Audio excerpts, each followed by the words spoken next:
Hello guys, Ram Ram, नमस्कार, प्रणाम। मेरे यूट्यूब चैनल में आप सभी का स्वागत है।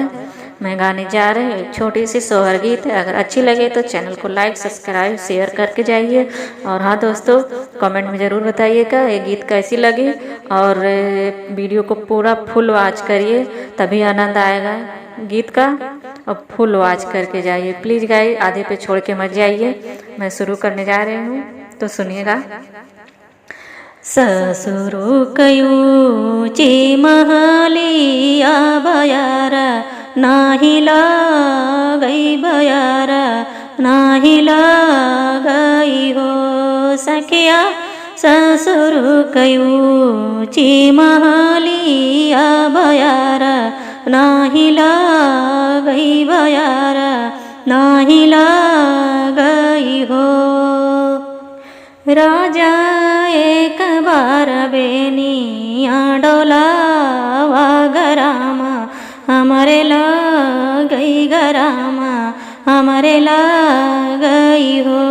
राजा एक बार बेनिया डोलावा गरामा, हमारे लगई गरामा, हमारे लगई हो। आंगना में सोई हमारे सासुर तो सासु दरवाजा तो सासु दरवाजा न हो। राजा चुरुरु चुरुरा बेनिया डोलई सरामा, हमारे लगई सरामा, हमारे लगई हो। राजा चुरुरु चुरुरा बेनिया डोलई सरामा, हमारे लगई सरामा, हमारे लगई हो। जाऊ माई हो बू अपने बाबा बेटी औरू, अपने मैया बेटी औरू, अपने मैया बेटी हो।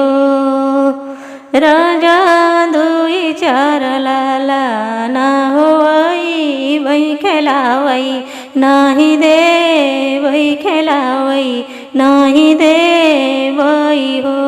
राजा दुई चार लाला ना होई वही खेलावई, नाही दे वही खेलावई, नाही दे वही हो।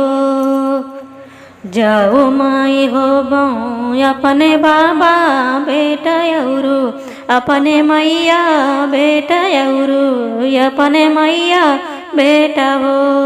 रानी से जिया पे राग नाही दे वही ललाना, कहाँ पाई बिऊ ललाना, कैसे पाई बिऊ हो। रानी से जिया पे राग नाही दे वही ललाना, कैसे पाई बिऊ ललाना, कैसे पाई बिऊ हो।